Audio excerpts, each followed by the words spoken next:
Dear students, मैं संदीप स्वामी आप सभी का स्वागत करता हूं इस नए यूट्यूब चैनल पर जिसका नाम है सोशल स्टडीज मंत्रा।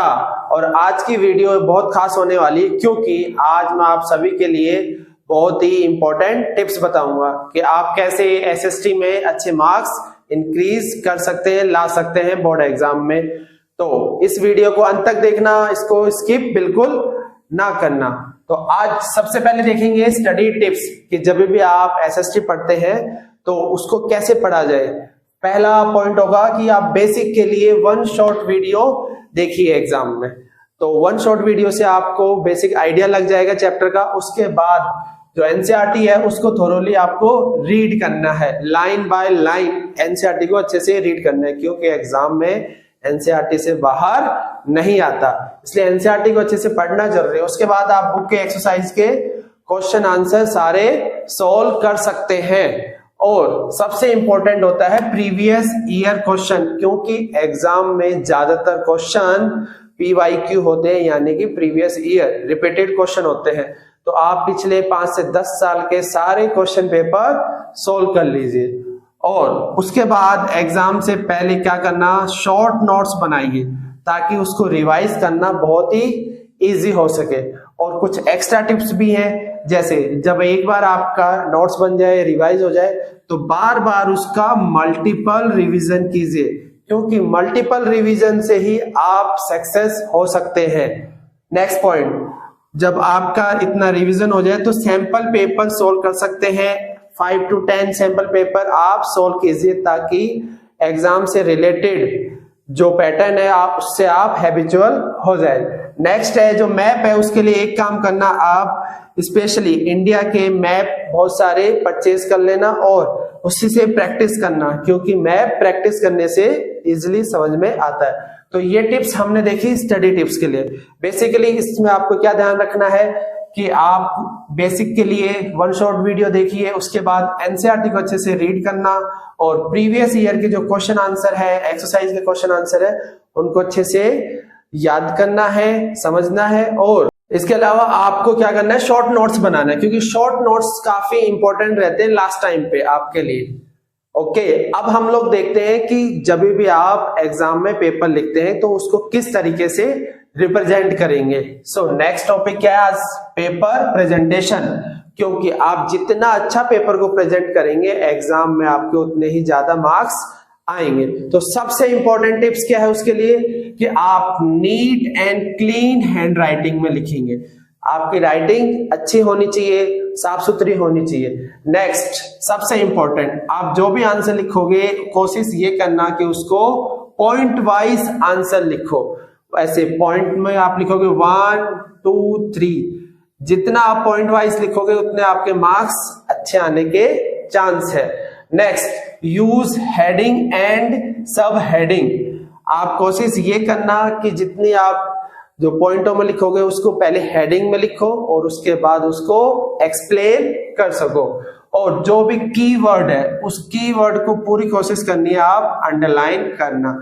आप चाहो तो पेंसिल से भी अंडरलाइन कर सकते हो या फिर उसी पेन से नीचे अंडरलाइन कर सकते हो। उससे क्या होगा, एग्जामिनर के लिए कॉपी चेक करना इजी हो जाएगा। तो आपको एग्जाम में यही करना है कि पेपर जब भी आंसर लिखोगे तो उसको इतने इजी वे में प्रेजेंट करना कि एग्जामिनर को चेक करना आसान हो जाए और आपको नंबर ज्यादा मिले। और नेक्स्ट पॉइंट, स्पेस और जो मार्जिन आप दोगे उस चीज का ध्यान रखना कि हमेशा दो आंसर के बीच में गैप होना चाहिए। एवरी क्वेश्चन के बीच में कोशिश करना 2 लाइन का गैप हो। और जब भी आप आंसर लिखोगे उस पॉइंटों में तो एवरी पॉइंट के बाद में एटलीस्ट 1 लाइन का गैप होना जरूरी है क्योंकि इससे आपकी जो आंसर को इजीली चेक कर सकते हैं, उसको चेकिंग करने में कोई प्रॉब्लम नहीं होगी। Next point, avoid cutting. आपको कोशिश ये करनी है कम से कम कटिंग हो, और कटिंग भी अगर हो तो उसको इस तरीके से नहीं करना, आंसर को आप प्रॉपर तरीके से लाइन खींच के कट कर सकते हो इस तरीके से, ऐसे, ठीक है। Next point, follow paper sequence. आपको क्या करना है, फॉलो करना है पेपर सीक्वेंस को। जैसे सेक्शन वाइज होता है आपका एग्जाम ABCD इस तरीके से करके।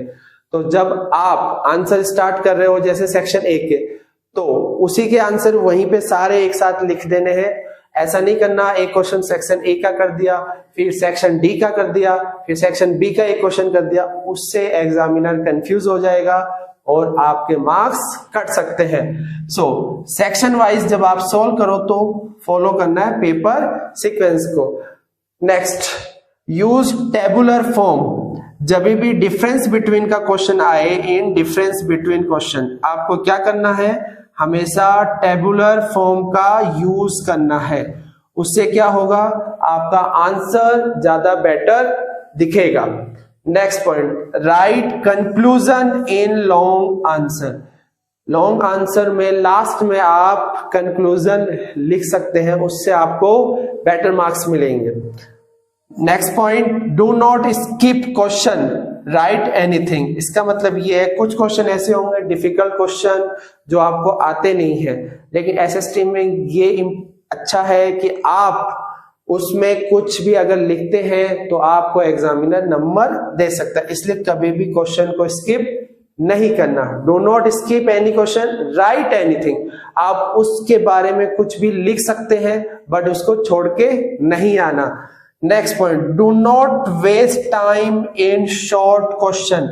आप हमेशा जब भी एग्जाम लिखना स्टार्ट करते हो तो कोशिश ये किया करो जो लॉन्ग आंसर है उसको पहले लिखो और जो शॉर्ट आंसर है उसमें टाइम वेस्ट बिल्कुल भी ना करें, क्योंकि उसमें मार्क्स उतने ही मिलेंगे।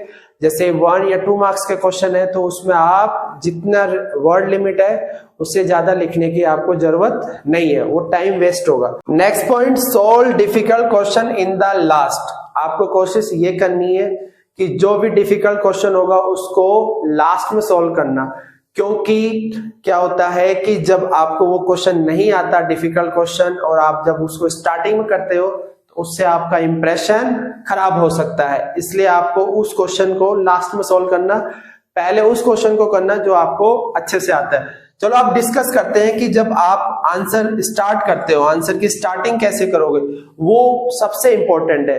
क्योंकि एग्जाम में क्या होता है, बोर्ड एग्जाम में एग्जामिनर को आपके बारे में नहीं पता, तो आपको अपना पेपर इस तरीके से रिप्रेजेंट करना है कि जो आपका प्रेजेंटेशन हो वो बेस्ट हो और आपका फर्स्ट इंप्रेशन बन जाए और लास्ट इंप्रेशन हो एग्जामिनर के लिए, ताकि वो आपको नंबर अच्छे दे। तो आप हमेशा जब भी स्टार्ट करोगे स्टार्टिंग के 2 या 3 पेजेस में वो अपने बेस्ट आंसर से स्टार्ट करना। कोशिश ये करनी है आपको कि जो लॉन्ग आंसर है और जिसमें आपको बेस्ट आता है उनसे आप हमेशा स्टार्ट कर सकते हो। स्टार्टिंग के 2 और 3 पेज बहुत ही ज्यादा आपको क्या करना है, बेस्ट करने हैं, ताकि एग्जामिनर के दिमाग में आपका इंप्रेशन अच्छा हो जाए और उससे आपकी चेकिंग इजी हो जाए। Last point, right introductory part जैसे डेफिनेशन, और इस चीज का ध्यान रखना, आप जब भी आंसर लिखते हो तो उसका इंट्रोडक्टरी पार्ट लिखो।